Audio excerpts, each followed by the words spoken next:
আপনি যদি আল্লাহর উপর ভরসা রাখতে পারেন, আল্লাহ আপনাকে কি দিবেন? তিনি আপনার সমস্যা শেষ করে দেন না। এই পৃথিবীর জীবনে আপনি কখনো সমস্যা ছাড়া থাকতে পারবেন না।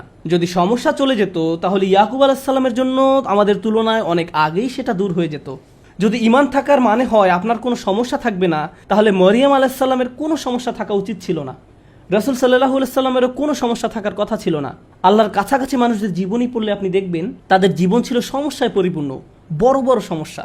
আর আপনি শুধু এই সমস্যাগুলোর কথাই পড়ছেন। আপনি পড়ছেন তারা কিভাবে একটা সমস্যা থেকে আরেকটা সমস্যা জীবন অতিবাহিত করে গেছেন। আল্লাহর একজন মহান রসুল ছিলেন ইউসুফ আলাইহিস সালাম। তার জীবনের দিকে তাকালে দেখবেন ছোটবেলা থেকেই তিনি সমস্যায় আক্রান্ত ছিলেন। তাহলে আমি এই প্রশ্নটি বারবার করছি, আল্লাহ তাহলে আপনাকে কি দিচ্ছেন? আপনার জীবনের অতি ভয়াবহ সমস্যার সময় যখন আল্লাহর উপর পূর্ণ বিশ্বাস রাখেন, এর বিনিময়ে আল্লাহর কাছ থেকে কি পাবেন? যখন মানুষ আপনাকে বলতে থাকে আল্লাহ তোমাকে অপছন্দ করেন, তাই তোমার জীবনে এসব ঘটছে, বিপরীতে আপনিও ভাবতে শুরু করে দেন আল্লাহ মনে হয় আমাকে শাস্তি দিচ্ছেন, তাই আমার জীবনে এসব বিপদ আপদ ঘটছে।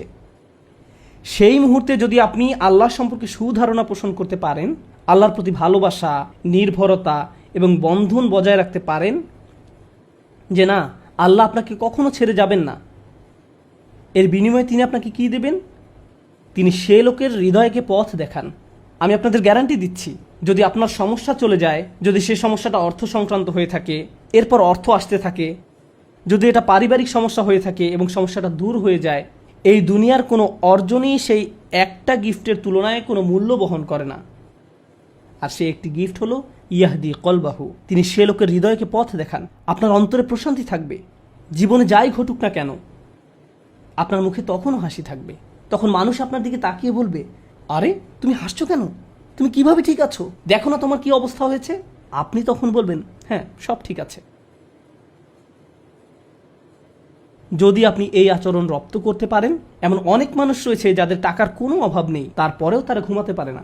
আপনার কল্পনায় যেসব কিছু মানুষের জন্য সুখ নিয়ে আসার কথা তার সবই তাদের আছে, কিন্তু তবু তাদের মানসিক শান্তি নেই। তাদের নেই সেটা। তারা নিজেদের উপর খুশি নয়, বিভিন্ন রকম ড্রাগ এবং মদ পান করে, বাস্তব দুনিয়া থেকে নিজেদের সরিয়ে রাখে। তারা বাস্তবতার মুখোমুখি হতে পারে না।